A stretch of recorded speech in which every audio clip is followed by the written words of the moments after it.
फिज़ा सरफराज के मुंह पे एक जोरदार थप्पड़ मारती है, जिसकी वजह से सरफराज गुस्से में आ जाता है और कहता है तुम्हारी बहन एक बदकिरदार लड़की है, उसने न जाने मेरे साथ और कितने लड़कों को घुमाया है। तभी वहाँ पर गजनवी आ जाता है। गजनवी सरफराज के ऊपर बंदूक तान देता है और कहता है खबरदार, तुमने दुआ के बारे में कुछ भी बात की, आइंदा के पास दुआ या उसके घर वालों की तरह मैली आंख से भी देखा तो मैं तुम्हारी जान निकाल दूंगा और तुम्हारे घर वालों को तुम्हारी लाश भी नहीं मिलेगी।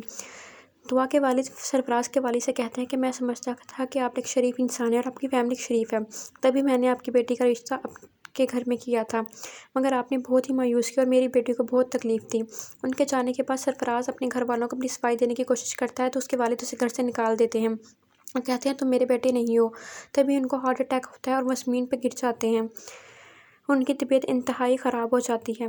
दूसरी तरफ गजनवी दुआ से कहता है कि तुम सब कुछ भूल जाओ और तुम क्या चाहती है क्या हो कि मैं क्या करूं। दुआ कहती है कि मैं चाहती हूं कि वो इंसान तबाह बर्बाद हो जाए, तड़प तड़प के मरे, जिस तरह उसने मुझे और मेरी बहन को अज़ियत दी है, ठीक उसे ही वैसी अज़ियत मिले।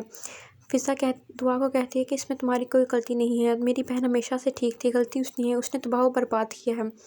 दूसरी तरफ कशमाला बहुत परेशान होती है क्योंकि उसकी बेटी गुड़िया का बुखार किसी तरह भी कम नहीं हो रहा। तरह तरह के डॉक्टर बदलने के बाद भी उसे बिल्कुल भी सुकून नहीं आता और उसकी तबीयत बिल्कुल भी नहीं संभलती, इसलिए वो फैसला करते हैं कि इसे कराची लेकर जाया जाए। जब सरफराज के वालिद को हॉस्पिटल में लेकर जाते हैं तभी वहाँ पर खिज़र आता है। खिज़र कहता है तुम फिज़ा भाभी को गलत कहती थी, देखा तुम्हारा खुद तो अपना भाई गलत निकला। सुंबुल उसे कहते हैं कि हर टाइम आप मेरे भाई को गलत कहते हैं, क्या पता मेरा भाई ठीक हो और वो दोनों लड़कियाँ गलत हों। तभी उसे खिज़र कहता है कि हम पुलिस वालों से कुछ नहीं छुपता, एक दिन न कुछ दिनों में मैं तुम्हारी भाई की सच्चाई सबके सामने ला कर रहूँगा। इस पर वो गुस्से में आ जाती है। दूसरी तरफ सरफराज जब घर आता है तो उसका बाप उसे देखकर सख्त गुस्से में आ जाता है और कहता है कि इसे घर से निकाल दो, मेरा इससे कोई ताल्लुक़ नहीं है, ये मेरा बेटा नहीं हो सकता, ये एक बहुत ही हैवान और जानवर किस्म का इंसान है। तभी उसकी वालिदा उसे कहती हैं कि तुम्हारे पापा की तबीयत ठीक नहीं है, इसलिए बेहतर होगा तुम इस टाइम यहाँ से चले जाओ। दूसरी तरफ फिज़ा के घर वाले उसे खाना खाने कहते हैं, लेकिन मगर वो मना कर देती है और कहते हैं मुझे खाना नहीं खाना। दुआ कहती है कि तुम मेरी बहन हो और तुम सरफराज की वजह से खुद को अजियत ना दो और उसे अपने हाथों से खाना खिलाती है।